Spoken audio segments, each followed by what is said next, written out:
Central ꯒꯣꯔꯃꯦꯟꯅ ꯑꯩꯈꯣꯏꯕꯨ ꯌꯥꯝꯅ ꯍꯟꯊꯅ ꯌꯦꯡꯕ ꯌꯥꯝ ꯂꯥꯟꯅ ꯌꯦꯡꯕ ꯑꯗꯨꯒ ꯂꯣꯏꯅꯅ ꯑꯃꯨꯛꯁꯨ ꯀ꯭ꯔꯥꯏꯝ ꯇꯧꯕꯗ ꯁꯧꯒꯠꯄ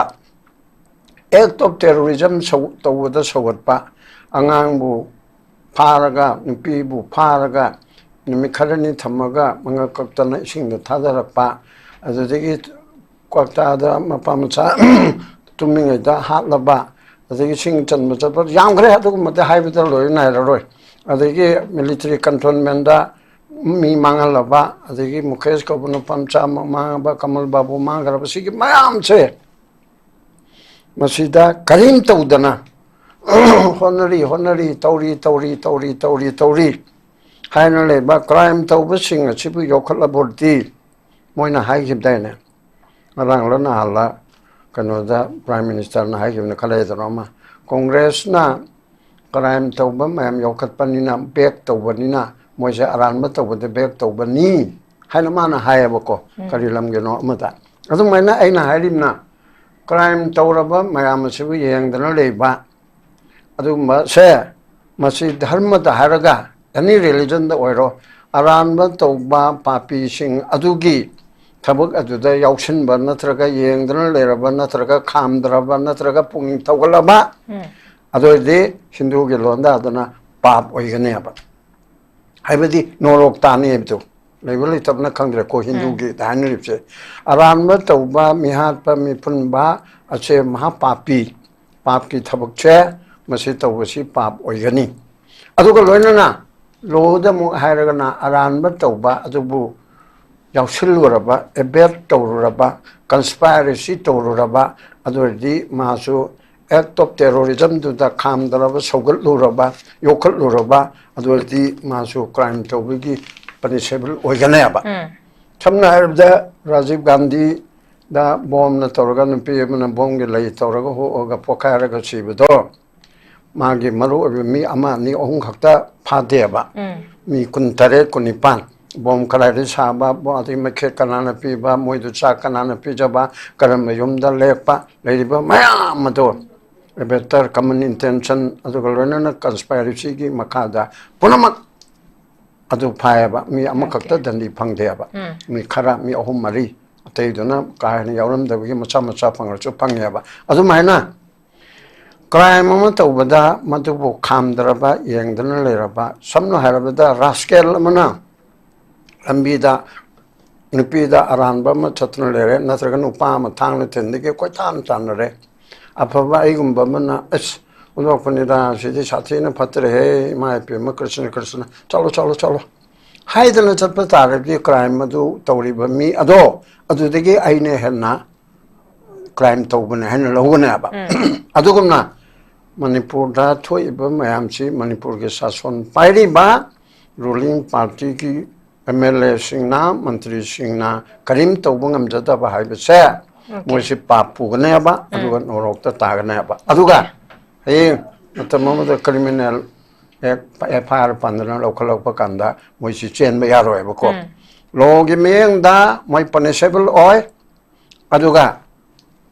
ꯙꯔꯃꯒꯤ ꯃꯃꯤꯡꯗ ꯄꯥꯞ ꯑꯣꯏꯅ ꯅꯣꯔꯣꯛꯇ ꯇꯥꯒꯗꯕ ꯄꯣꯠ ꯑꯃꯅꯦꯕ ꯑꯗꯨꯅ ꯍꯧꯖꯤꯛ ꯂꯩꯔꯤꯕ ꯑꯗꯨꯒꯤ ꯃꯊꯛꯇ ꯃꯌꯥꯝ ꯑꯃꯁꯨ ꯍꯥꯏꯈ꯭ꯔꯦ ꯑꯩꯈꯣꯏ ꯍꯟꯖꯤꯟ ꯍꯥꯏꯔꯗꯅ ꯄ꯭ꯔꯥꯏꯝ ꯃꯤꯅꯤꯁꯇꯔ ꯂꯥꯛꯄꯕꯨ ꯋꯥ ꯃꯣꯏꯅ ꯅꯩꯅꯕ꯭ꯔꯅꯦ ꯃꯃꯥꯡꯗ ꯇꯧꯔꯤꯗꯣ ꯉꯁꯤꯒꯤ ꯃꯃꯥꯡꯗ ꯂꯥꯛꯇ꯭ꯔꯤꯉꯩ ꯃꯃꯥꯡꯗ ꯁꯤꯒꯤ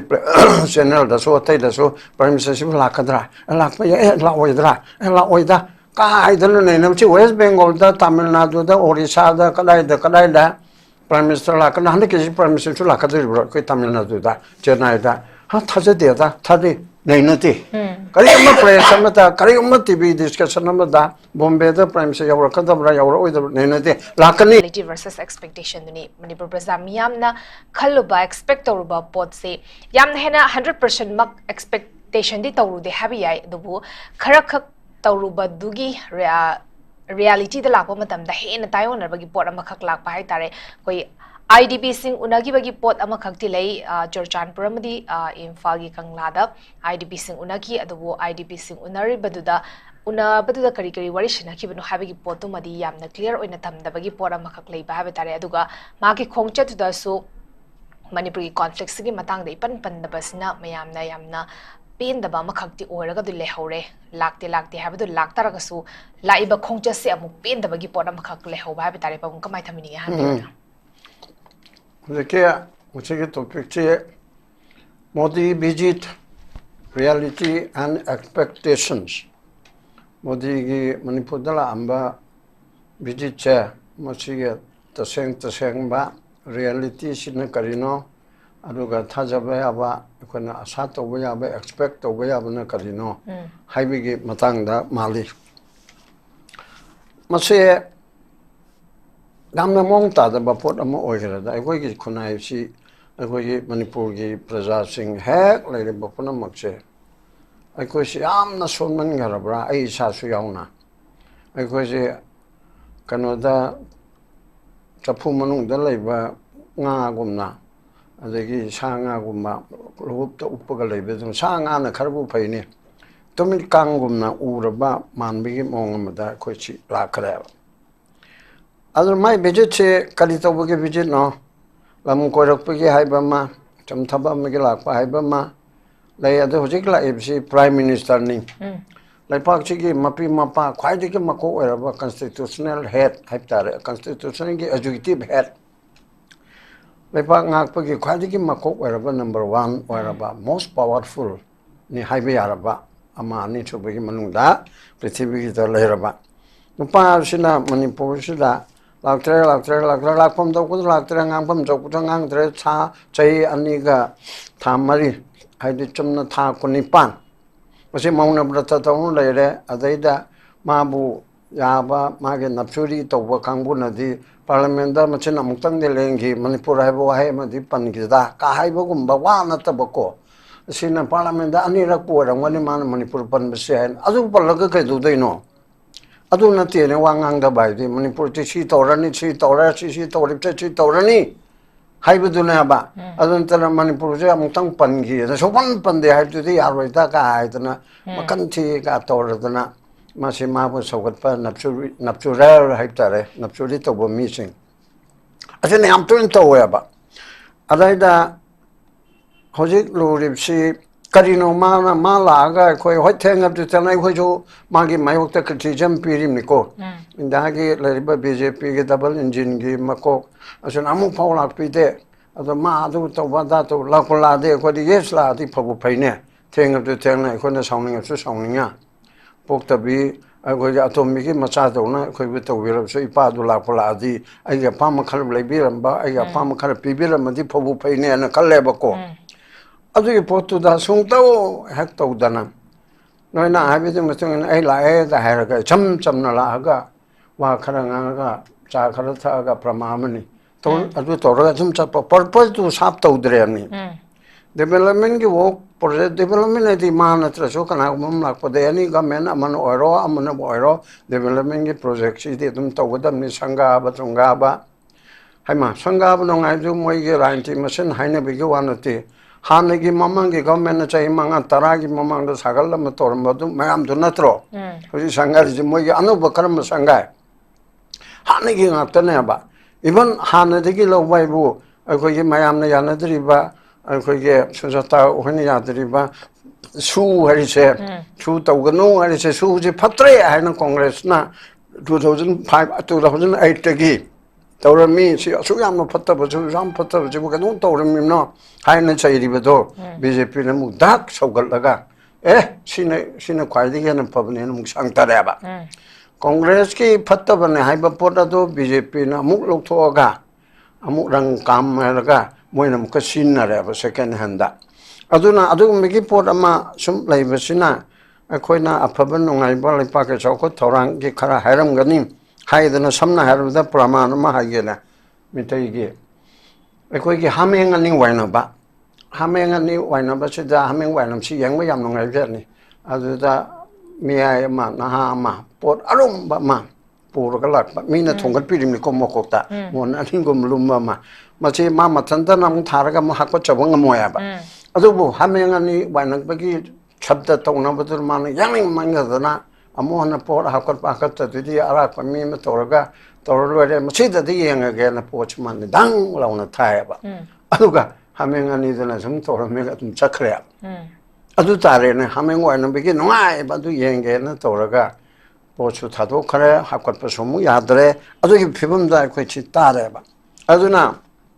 ꯍꯧꯖꯤꯛꯀꯤꯁꯤꯗ ꯑꯗꯒꯤ ꯍꯧꯖꯤꯛꯀꯤ ꯍꯥꯏꯔꯤꯕꯁꯤꯗ ꯑꯅꯤꯃꯛ ꯑꯁꯤꯗ ꯃꯐꯝ ꯑꯃꯠꯇꯗ ꯂꯥꯛꯄꯗ ꯑꯅꯤ ꯊꯣꯛꯅ ꯆꯨꯔꯆꯥꯟꯄꯨꯔꯗ ꯑꯃꯨꯛ ꯆꯠꯂꯦ ꯏꯝꯐꯥꯜꯗ ꯑꯃꯨꯛ ꯂꯥꯛꯑꯦ ꯄꯣꯠ ꯑꯁꯤ ꯃꯤꯖꯣꯔꯥꯝꯒꯤ ꯇꯣꯉꯥꯟꯕ ꯑꯃ ꯑꯁꯥꯝꯒꯤ ꯑꯃ ꯃꯅꯤꯄꯨꯔꯒꯤ ꯑꯃ ꯍꯥꯏꯕꯗꯨꯅ ꯑꯃꯅꯤꯀꯣ ꯈꯥꯏꯗꯣꯛꯑꯦ ꯈꯥꯏꯗꯣꯛꯄꯁꯤꯅ ꯃꯥꯅ ꯀꯔꯤꯝ ꯈꯪꯗꯕ꯭ꯔꯥ ꯍꯥꯏꯕ ꯀꯥꯟꯁꯤꯗ ꯈꯪꯐꯝ ꯊꯣꯛꯇ꯭ꯔꯦ ꯆꯨꯔꯆꯥꯟꯄꯨꯔꯗ ꯃꯥꯅ ꯆꯠꯄꯗ ꯃꯩꯇꯩ ꯑꯆꯧ ꯑꯁꯥꯡ ꯁꯦꯀ꯭ꯔꯦꯇꯔꯤ ꯐꯦꯀ꯭ꯔꯦꯇꯔꯤ ꯑꯦꯛꯁ ꯑꯦꯝ ꯑꯦꯜ ꯑꯦ ꯅꯠꯇ꯭ꯔꯒ M L A ex minister ꯀꯅꯥ ꯌꯥꯎꯏ ꯑꯩꯗꯤ ꯈꯪꯗꯕꯅꯤ ꯑꯃ ꯐꯥꯎꯕ ꯌꯥꯎꯗ ꯃꯥꯅ ꯃꯌꯥꯝꯅ ꯍꯥꯏꯕꯗ ꯃꯩꯇꯩ ꯍꯥꯏꯕꯁꯦ ꯑꯟꯗꯔ ꯁꯦꯀ꯭ꯔꯦꯇꯔꯤꯗꯒꯤ ꯀ꯭ꯂꯥꯔꯛꯇꯒꯤ ꯑꯗꯨꯗꯒꯤ ꯃꯟꯇ꯭ꯔꯤ ꯃꯟꯗꯣꯜ ꯔꯥꯖꯅꯤꯇꯤꯋꯥꯂꯥꯗꯒꯤ ꯕꯤꯖꯦꯄꯤꯗꯒꯤ ꯑꯃꯗꯒꯤ ꯆꯨꯔꯆꯥꯟꯄꯨꯔꯗꯨꯗ ꯃꯩꯇꯩ ꯑꯃ ꯐꯥꯎꯕ ꯌꯥꯎꯗꯅ ꯆꯠꯄ ꯑꯁꯤ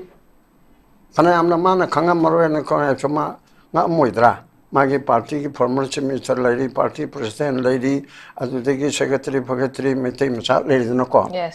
ꯑꯁꯤ ꯌꯥꯎꯗ꯭ꯔꯤꯕꯁꯤ ꯀꯔꯤꯒꯤꯅꯣ ꯍꯥꯏꯕꯁꯤ ꯃꯥꯅ ꯈꯪꯉꯨꯒꯅꯦꯕ ꯃꯥꯅ ꯈꯤꯇꯪ ꯈꯪꯈꯤꯕ ꯍꯥꯏꯗꯨꯗꯤ ꯍꯦꯛꯇ ꯑꯦꯛꯁꯟ ꯂꯧꯔꯒꯗꯕꯅꯦꯕ ꯑꯦꯁ ꯃꯥ ꯈꯪꯉꯗꯤ ꯂꯣꯏꯔꯦꯍꯦ ꯍꯥꯏꯕꯒꯤ ꯚꯥꯞꯇꯣ ꯃꯥꯁꯦ ꯑꯗꯨꯝ ꯈꯪꯅ ꯑꯗꯨꯝ ꯂꯩꯔꯦꯅ ꯑꯗꯨꯝ ꯌꯥꯔꯕꯒꯤ ꯚꯥꯞꯇ ꯑꯗꯨꯅ ꯍꯣꯏ ꯑꯣꯟꯂꯤ ꯊꯤꯡ ꯃꯥꯒꯤꯕꯨ ꯆꯥꯝꯃ ꯃꯅꯨꯡꯗ ꯑꯐꯕ ꯑꯃꯇꯪ ꯍꯥꯏꯌꯨ ꯍꯥꯏꯔꯕꯗꯤ ꯆꯨꯔꯆꯥꯟꯄꯨꯔꯗ ꯋꯥ ꯉꯥꯡꯕꯗ ꯅꯣꯏ ꯀꯨꯀꯤꯖꯣ ꯍꯥꯏꯕ ꯋꯥꯍꯩ ꯑꯃ ꯄꯟꯗꯦ ꯃꯅꯤꯄꯨꯔ ꯆꯨꯔꯆꯥꯟꯄꯨꯔꯁꯤ ꯃꯅꯤꯄꯨꯔꯒꯤ ꯁꯔꯨꯛ ꯑꯃꯅꯤ ꯑꯗꯨꯅ ꯃꯅꯤꯄꯨꯔ ꯄ꯭ꯔꯖꯥꯒꯤ ꯑꯅꯤꯡꯕꯗꯣ ꯑꯩ ꯈꯪꯉꯤ ꯆꯨꯔꯆꯥꯟꯄꯨꯔꯒꯤ ꯄ꯭ꯔꯖꯥꯒꯤ ꯍꯥꯏꯕꯗꯤ ꯃꯅꯤꯄꯨꯔꯒꯤ ꯄ꯭ꯔꯖꯥꯒꯤ ꯑꯅꯤꯡꯕꯗꯨ ꯈꯪꯉꯤ ꯍꯥꯏꯕ ꯑꯃ ꯍꯥꯏꯌꯦꯕ ꯍꯥꯏꯕꯗꯤ ꯑꯇꯩ ꯑꯇꯩꯅ ꯑꯃꯤꯠ ꯁꯥꯍ ꯍꯣꯏ ꯀꯔꯤ ꯍꯣꯏꯅ ꯀꯨꯀꯤꯖꯣꯒꯤ ꯁꯝꯄ꯭ꯔꯗꯥꯏꯒ ꯃꯩꯇꯩ ꯁꯝꯄ꯭ꯔꯗꯥꯏꯒ ꯇꯧꯅꯕꯅꯤ ꯈꯣꯠꯅꯕꯅꯤ ꯑꯅꯤ ꯊꯣꯛꯇꯣꯛꯏꯗꯅ ꯑꯗꯨꯃꯛꯄꯨꯗꯤ ꯃꯥꯒꯤ ꯋꯥꯉꯥꯡꯗꯨꯗ ꯃꯅꯤꯄꯨꯔ ꯉꯥꯛꯇꯅ ꯃꯥꯅ ꯄꯜꯂꯁꯨ ꯃꯅꯤꯄꯨꯔ ꯋꯥꯍꯩꯁꯦ ꯑꯩꯅ ꯃꯁꯤꯡ ꯊꯤꯕꯗ ꯏꯝꯐꯥꯜꯗꯁꯨ ꯆꯨꯔꯆꯥꯟꯄꯨꯔꯗꯁꯨ ꯌꯥꯝ ꯄꯜꯂꯦꯕꯀꯣ ꯑꯗꯨꯒ ꯄꯨꯂꯞꯅ ꯈꯔ ꯈꯤꯇꯪ ꯇꯣꯉꯥꯟꯅ ꯍꯥꯏꯕ ꯇꯥꯔꯁꯨ ꯇ꯭ꯔꯥꯏꯕꯦꯜ ꯀꯥꯡꯕꯨꯒꯤ ꯆꯥꯎꯈꯠꯅꯕ ꯇꯧꯕꯅꯦ ꯇ꯭ꯔꯥꯏꯕꯦꯜ ꯍꯥꯏꯕꯗꯨꯗ ꯀꯨꯀꯤ ꯍꯥꯏꯗꯦ ꯄꯨꯂꯞꯀꯤ ꯑꯣꯏꯅ ꯆꯤꯡꯒꯤ ꯚꯦꯂꯤꯒꯤ ꯍꯤꯜꯁꯀꯤ ꯃꯁꯤ ꯑꯩ ꯀꯨꯞꯅ ꯌꯦꯡꯁꯤꯟꯒꯅꯤ ꯍꯥꯏꯕꯒꯨꯝꯕ ꯑꯗꯨꯕꯨꯗꯤ ꯂꯩꯔꯦꯀꯣ ꯑꯗꯨꯅ ꯆꯥꯝꯃ ꯊꯣꯛꯄꯤ ꯃꯅꯨꯡꯗ ꯑꯃꯈꯛꯇꯪꯗꯤ ꯍꯣꯏ ꯑꯗꯨꯅ ꯑꯗꯨ ꯅꯠꯇꯦꯕ ꯊꯕꯛꯇꯨꯗꯤ ꯑꯗꯨꯕꯨꯗꯤ ꯀꯩꯁꯨ ꯀꯥꯏꯗ꯭ꯔꯦ ꯃꯅꯤꯄꯨꯔꯒꯤ ꯂꯝꯕꯤ ꯆꯠꯄ ꯌꯥꯗ꯭ꯔꯤꯕ ꯀꯣꯟꯁꯇꯤꯇ꯭ꯌꯨꯁꯟꯁꯤ ꯑꯀꯥꯏꯕ ꯑꯣꯏꯍꯜꯂꯤꯕ against the constitution article 19(1)(d) freedom of speech expression freedom of assembly अदुदगी फ्री मूवमेंट फ्री सेटलमेंट असिगी लेरिबा मयाम अदगी होजे नाकन नाकनगी कुकी हाइबा नि हाइना खंगरिबा कम्युनिटी असिगी तंपाक्ता 1930 असी मोय ताबा याददना लेरिबा मितै हाइबा खोगी 1930 परमा अमनि असी मु चुरचानपुरदा तेंगनोफलदा कांगपुकपिदा चाबा यादरिबा नाकन नाकल अनि पन खागनदना असिगी तौरिबा मोंग असे मसी मा खंगबनेबा मसीगी एरासिदा माना प्राइम मिनिस्टर मा हाइबसे दंगरेदा जुमनते इंडिया की ममांगे लेगिबा प्राइम मिनिस्टर में आमचिगी मनुंगदगी बीजेपी की डबल इंजन की प्राइम मिनिस्टर नरेंद्र मोदी से माना खरे हनम कल्लेबा मा तौंग तवदा कनागुंबा स्टेट की बीजेपी की चीफ मिनिस्टर अमतना नत्रगा काउंसिल मिनिस्टर की अमित शाह ना आदिगे राजनाथ ना कनाना करीमता येतपंगमदेबा अदुना मागी ओइना तवयबा शासन से बीजेपी की शासन ओइना नते मोदी की शासन मोदी की गारंटी मोदी की माना तौनिंग प्लान पुनमक अच्छे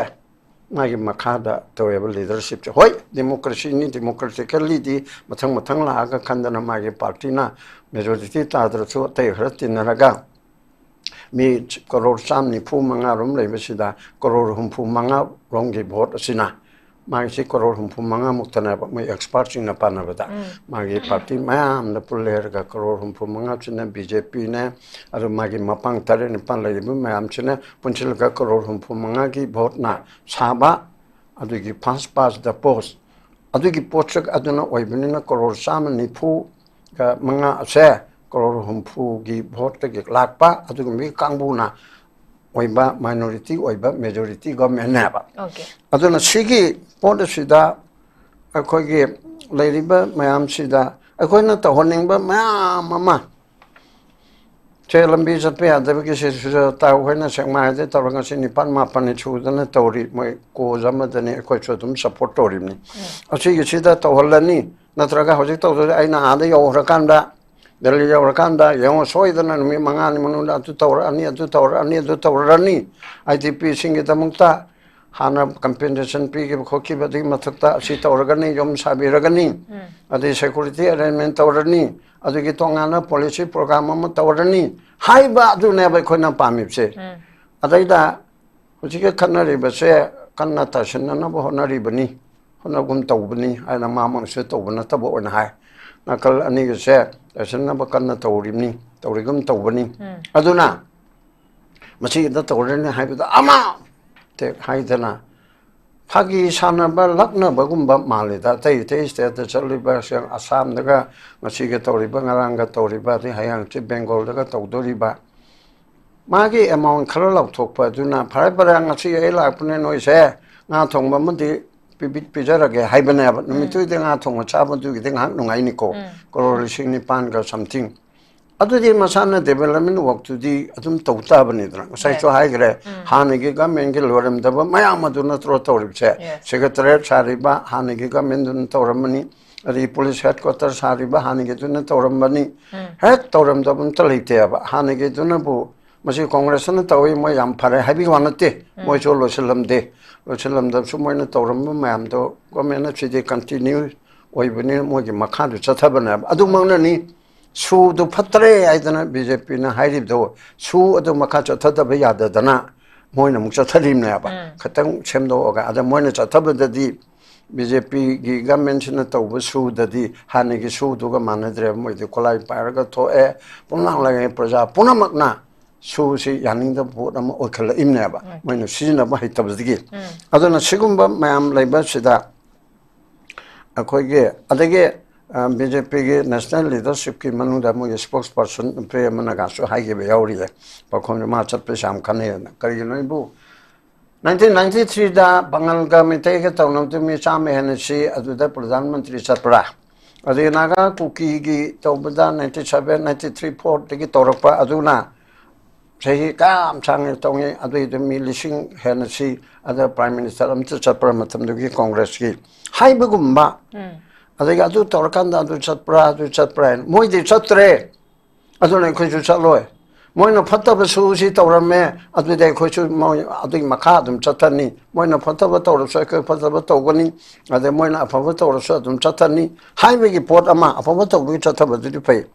아들나 그저께 하이베 보트시다 마세 마나라 에비세 이랑시가 머리를 보타 락번한테 저희 아니 마카이 수레 이랑시 감방감다바 영천방감다바 보도 뭐래 아들 한마기 first round 에나 하닝이세 얌 촌는 거래 그거지 프로자세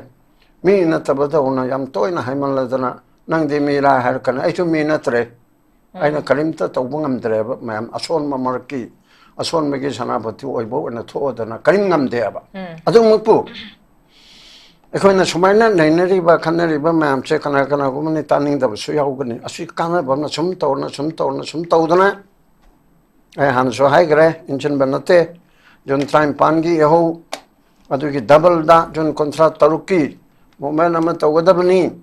하이드람 마얌 시다 아이나 아필테 오야바 마도 하이르게 어셈블리 마이 타체 마 하이베나테 또 에코나 하이베 존 18기 다 office mayama ranchi dolge office mayama mai thaba matamdugi speaker amchung honorable MLA oiba lawbaga yawriba ko ase kanon nepal na pugi bani che khoi jo MLA lawgi ba yaweba masam maming da haira ro adagi di kanon house ki authority leiriba misak ado mayam na chandal tawraga yalaga thorakhiba leighramna ba adugumba leiriba political party mayam office mai thagaram to madugi for the first time okay prithivida second world war ki matungda in Guinness Book of World Record yawadamne June 18 gi movement assembly bo mai thabangam na tawge ba hunaru tawdana inchlu ba tawdana tawri ba pot ase Nepal na ekoi ke thangna ba lepak oibanina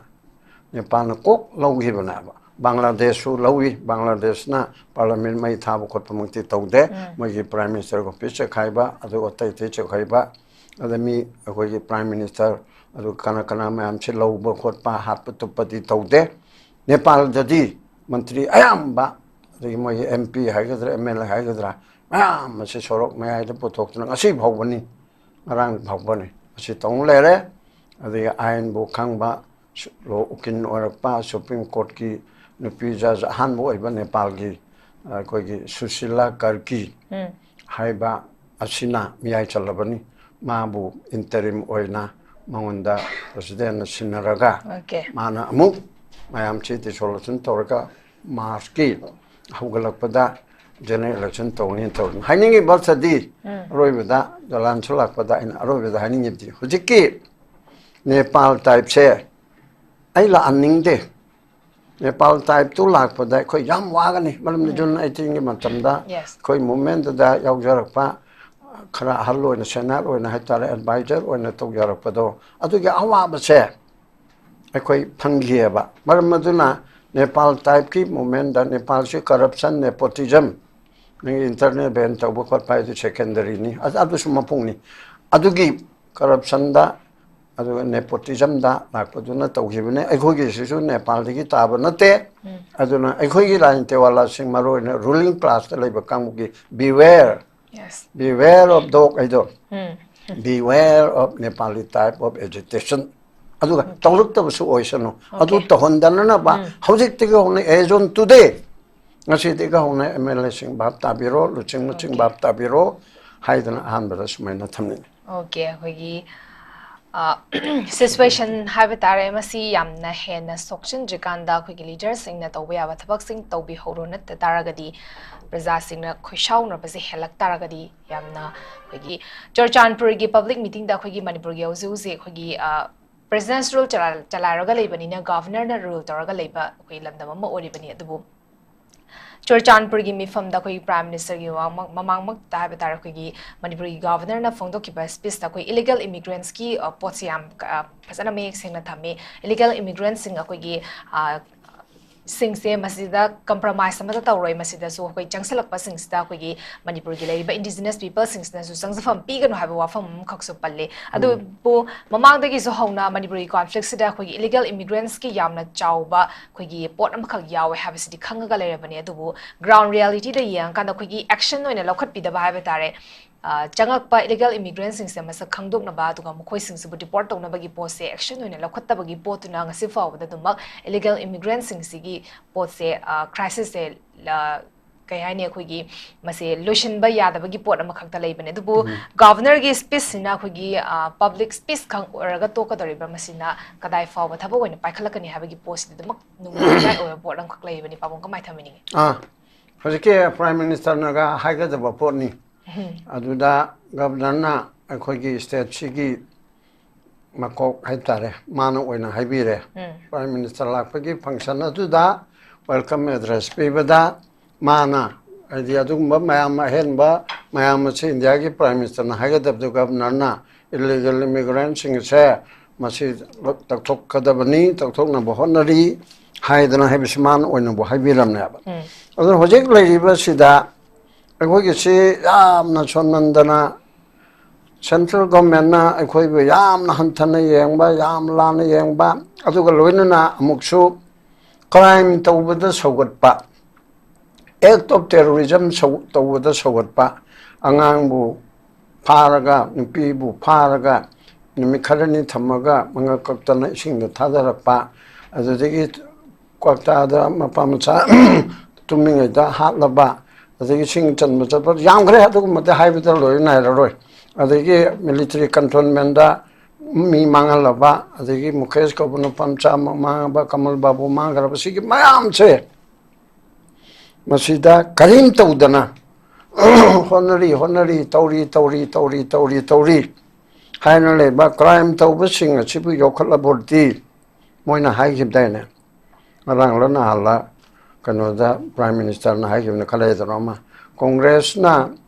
crime tawba mayam yokhat panina back tawbanina moise aranba tawbade back tawbani haina mana hayabako karilam geno amata adu maina aina hairimna crime tawraba mayam sibu yengdana leiba adu ma se masi dharma da haraga any religion da oiro aran ba to ba papi sing adugi tabuk aduda yaushin ba natraga yengdana leraba natraga khamdraba natraga pung tawgalaba adoide hindu ge londa adana pap oigane ba haibadi norok tani ebdu level tabna khangre ko hindu ge danripse aran ba to ba mihat pa mi pun ba ache maha papi pap ki thabuk che masi to wasi pap oigani aduga loinana loda mu hairagana aran ba to ba adubu yausilluraba ebet tawruraba conspiracy tawruraba adurdi masu act of terrorism to the khamdaraba sogaluraba yokaluraba adurdi masu crime tawbigi punishable oiganaba samna harabda Rajiv Gandhi da bomb na tawraga nupi mana bomb ge lai tawraga ho ga pokaraga sibdo magi maru mi ama ni ohung khakta phadeba mi kuntare kunipan bom kalai saba bo ati makhe kanana pi ba moidu cha kanana pi jaba karam yumda lepa leiba maya mado a better common intention adu galona conspiracy gi makada punamak adu phaiba mi amakakta dandi phangdeba mi khara mi ahum mari atei dona kahani yauram dabgi macha macha phangar chu phangyaba adu maina crime ma tawbada madu khamdraba yengdana leraba samno harabada rascal mana Ambida Nupida Aranbama Chatnare, Natragan Upama Tang Tendike, quite time tanere. Apava Igumbamana, S. Unopanida, Shidi Shatina Patre, my Pima Krishna Krishna, Chalo. Hide the Chapatare, the crime Madu, Toriba me, Ado, Adudigi Aine Henna, crime Toban Hen Loganaba. Aduguna, Manipur, Toiba, Mayamsi, Manipur Sason, Pairiba, ruling party ki. MLA Singna, Mantri Singna, Karim Tobungam Jata Bahibase, Moshi Papu Ganeba, Aduga Norokta Taganeba. Aduga, hey, at the moment the criminal fire pandana local Pacanda, Moshi Chen Mayaro Evoco. Logi Ming my punishable oil, Aduga, Dharmagi Maminda, Pap, when not Norokta Tagata Papu Ramanaba. Aduna, Hojik Lady Ba, do my arms are higher. Quite 100 higher than Prime Minister La Pupua Moina Brana, Mamang the Torido, Sigi Mamang la Trim Mamang da Sigi Senel, the so Tate, so Prime Minister Lacadra, and Lacmaya, La Oidra, and La Oida, I don't know, West Bengal, the Tamil Nadu, the Orissa, the Kalaida, Prime Minister Lacan, Prime Minister Lacadri, Tamil Nadu, Chennai, how does it there? Tadi. Nainati. Kariuma play Samata, Kariuma TV discussion number da, Bombay the Prime Minister Kadabra with the Nainati, Lakani, Dagla, West Bengal the Sakani, Dr. Mamtabanas idea Yauro, Yaudre Pongpona. Opening Macambo, Lakani Patano Okani, Asamda Lakani, Tagadumlai. Asigi Porter said, Manipur, the Wahamoy Nanisibu, Manipur, the taxibu, Saito Hanare. Yam name about Hui Hodong Nabukara Pabamale, Hui Hodong do Hui do the economic pool of the Kong, the Malaman Konga Canaba, Hodon Yaw and Tora Canaba, to me Kandi. I don't buy 2 kids and a halaga hale. I do get typed up, I quite it Tambiram never. I do not. I quite a D. I quite my Octale Manipur upon Matoga banana, Chadi, Boholi, Boundin, Lam Neba, a Meledo. Kayatona pay. Magi Tona of the Muyo and Nico. Manipur Togai, Honabada, Manipur Pumagi, Manipur Pumagi, possessing to sing the vocal and center, that narrator more sing than China Haridana, Malak, was there so many. Pasa Mahanabakani, Sitara. Getting to this head. Nahimante Biswas, Honorable Chief Minister of Assam. Tona Leba, North Skill Leba, the Mam City Mana BJP, Hector Putanako, Punamak Toribunupa, Kalari, Azitiki and Okaraba, of the Lenzina. Disciplinary action. Yes. Disciplinary action to Ona Mutongana, Prime Minister Karina, Taweba. No, Polilen Gumba, they meeting the Chinese, Polilen Dugi, your pastor to Polilen Tankai Magi. Sara idea, Jaroida, High Bamatang did to woman Drabjalo. Aduna, Equina, Canbadana, Kanakana woman, the Ayadia Mela, that couldn't buy, I couldn't hang by the Carito, they no moina, to Wunga Maroeva, adu nung sir ene ko na hai ngai chu khumaro noi di bhut ni noi di pret ni mithimu mitamba ni adu da hai bedana khumuk ka du mandre ba maram da adu ki thangna du leitre ba adu khumuk na bai da kan bu bai ni na emel sing je sao da ka de mani matak da case to ni ka ka nam tung bu hai ni na tawre ro ya ba aduna adu migi phone adu da yamna internet adu am tangal ro pu am tangal chang separate administration je phangba ya roi aina yaujaba organization ukin mayam aduga retire just yawa citizen police justice so tangama ni da hagib duni September gi separate administration akoi gi union territory legislature ga toba khaidok pa haiba sa article 3 da state amadi state picture ma chok pa ngami na haibadu niyom gi wani parliament na ngami president na ngami me haiba ne bako ngami badu ngami de ani ari bi state ma chi khai tho haiba ya de ba reasonable wayang adam ne ba andhra pradesh ki telangana khaidoi ba maram chai tongan ba myam le chhattisgarh khaidoi ba madhya pradesh ki jharkhand bihar de ki adi uttar pradesh de ki uttaranchal uttarakhand khaidoi ba yam chongmun gere moye doko aduguna chingmachi maram cha ba port ase mathang lai aduna le ba problem mo gi deba mafam du gi assembly ne yajadra bawda hangamu mo lower ne ko khaidok ni de hairab su government na india na khaidok ke haledi president na parliament ko thangda khaidok ke harabo di dum ya ba but manipur ge di adu da natana ko maning tamle pa mo oram ga maning tamle pa mo ga pun gi banina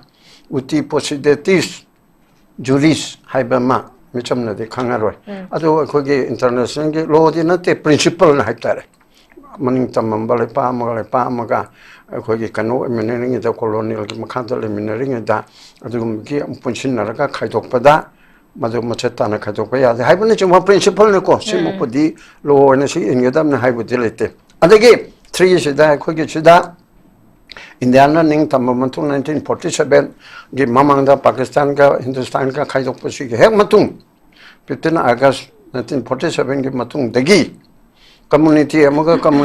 khana bigi dong ta state pi de ba hindu ga muslim ga kaya khana adu hindu gi state maharashtra sna adu haiba andhra pradesh na achida karnataka da muslim chule adu sra karnataka tangkhai na muslim state adu gi tangkhai na hindu state leite ba adu gi godra da tawgreba mayam ahmedabad tawgreba thok mayam mi cha lising la chi greba mayam che communal riot ki basis ta adu ethnic ki class ki basis ta adu ki state sem ba haidum leite ba marmaduna mayam punam ki su akoina ai se lalaga satum khanasi mayam punam su lo ge kanu da leiba na taba mission praja da su kai gi na haiba thugai ba yagani haiba simadi khanbi ruranu mase yaroi da ba pot ni aduga thugai na ba hona rak po kanda ngasi tawra thugai re haiba yaro process parliament yaro ka den ko chei mari manga changdoi ne ba jammu kashmir gi den style mani moide merger agreement tawgi besunate manipur ga tonga na khar khen ba le ba mase government of india gi think tank da le ba kanghu na khange ba mase de me ge demand taw bani na noi jo taw no yaro ro haiba ju de ya de na de manga na se de noi pur long cholom da tholu haiba demand taw ba ne adege samudra ma ya da dala na ma sabiu America se ai gi na lok thuk piu hai na hai be ai ne me na dum ma se de bela ne har ga dum lok chal su hai be di ai ba adu yo ani adu na khoi na kai ra ni hai be tu di sung tu thu gai bu ngam moi adu bo ai khoi gi thanung da emotion da ko ki ari ba chil na oi ba le ri ko moi ga ko moi su kai ni ning ba pamba na te khoi na manung da lo na phau na ba da kai na ning de ba adu ma pa ne gi chang pa kang bu adu de gi manung da le ba manipur thu gai bu pamba adu ma kang bu gi lo du da thu da na khulai pai ba sing du gi thu da na moi wang ang ngam da na ko pek thana phau ni pekthana phau ni mang ma tha da bo pan me adra jo ba ki jo ge khang de ma ge khang de tum phau ne ba moi kai na ba pam de ba aduna adu makpu ai ko gi lai ba mi phatta kharana tawraga ko pun mo pu tawrip se masi ai atopada india government da kali tawbi de tawbi yo na democracy chat pane ko india oirabanina yaning we are all indian oirabanina india macha mo bi treatment do bengali indian namada mataji indian namada up wala indian namada tawbi treatment do manipuri indian namada tawbi yu Okay. 하이브네바 Okay. 아두 나트라가디 마두 타우나보나보다 모이나 토비더가디 아코이 마센체 마니푸드라 리바란티도 야우버싱 야우더버싱 나롤싱 할론싱 마나파이비 마얌 아시 풀레하라가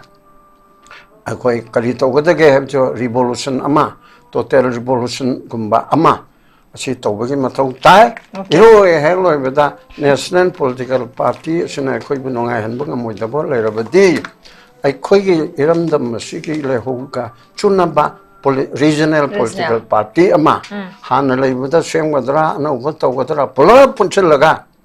regional party ki front kumba ama तौरगा थेंगनाबा चुंगनी okay मसन थबिग्रे खोगी national party सिंग लेरिबा सिंगना प्रजा की खोगी मणिपुर की इंटीग्रिटी दा मदि प्रजा सिंग की सेंटिमेंट खाना थबक तौर तो तारागदी रीजनल पार्टी अमा फॉर्म तौबसे तंगाई फद्रबर हाबो फुन ई मासवा दा लाक्सगे